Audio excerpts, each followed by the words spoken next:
हेडलाईन्सचे प्रायोजक आहे NBC bearings, लांब पळण्यासाठी। मनोज जरांगे यांच्या आंदोलनाची एसआयटी चौकशी होणार। सत्ताधाऱ्यांच्या आक्रमक मागणीनंतर विधानसभा अध्यक्षांचे आदेश। कुणी कुणाच्या आया बहिणी काढणार असेल तर आडेवेडे न घेता भूमिका घ्यायला हवी। मनोज जरांगेंचा बोलविता धनी कोण? चौकशीमध्ये षडयंत्र बाहेर काढणार देवेंद्र फडणवीस आक्रमक। जरांगेंचे फडणवीसांवरील आरोप अतिशय खालच्या पातळीचे। जरांगेंची भाषा कार्यकर्त्यांची नाही तर राजकीय। जाती जातीमध्ये भांडणं लावण्याचं काम कुणी करू नये, मुख्यमंत्री शिंदेंचे खडे बोल।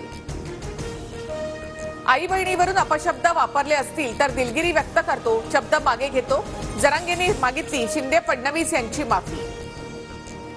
राजेश टोपेंच्या कारखान्यामध्ये षडयंत्र रचलं, प्रवीण दरेकरांचा गंभीर आरोप। मनोज जरांगेंवर गुन्हा दाखल करून त्यांना अटक करण्याची मागणी।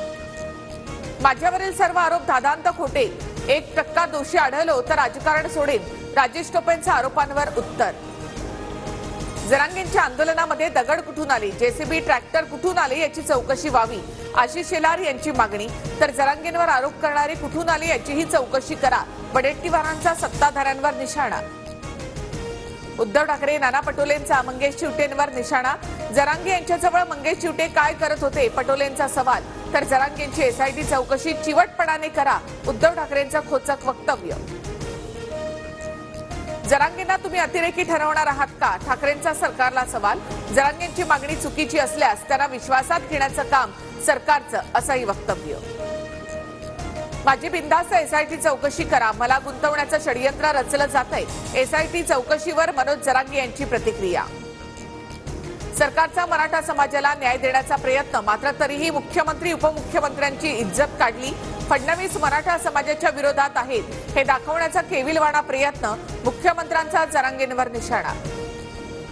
विधान परिषदेमधून बाहेर येताना उद्धव ठाकरे, दरेकर आणि प्रसाद लाड यांच्यामध्ये संवाद। ठाकरेंसाठी संपूर्ण लिफ्ट खाली करू, प्रसाद लाड यांचा टोला।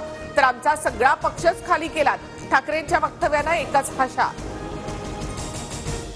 अजित पवारांकडून राज्याचा अंतरिम अर्थसंकल्प सादर, 4 महिन्यासाठी 6,522 कोटींची तरतूद, तर 99,288 कोटी रुपयांची राजकोषीय तूट। पुढचं पाठ मागचं सपाट असा अर्थसंकल्प, उद्धव ठाकरेंची टीका। तर महाविकास आघाडीमध्ये असताना माझ्या अर्थसंकल्पाचं कौतुक करायचे, अजितदादांचा टोला। काँग्रेसला मराठवाड्यामध्ये मोठा धक्का, बसवराज पाटील भाजपत, देवेंद्र फडणवीसांच्या उपस्थितीमध्ये भाजपत पक्षप्रवेश। तर शिंदे गटाच्या रश्मी बागल यांचाही भाजपमध्ये प्रवेश। हेडलाईन्सचे प्रायोजक आहे एनबीसी बेरिंग्स, लांब पळण्यासाठी।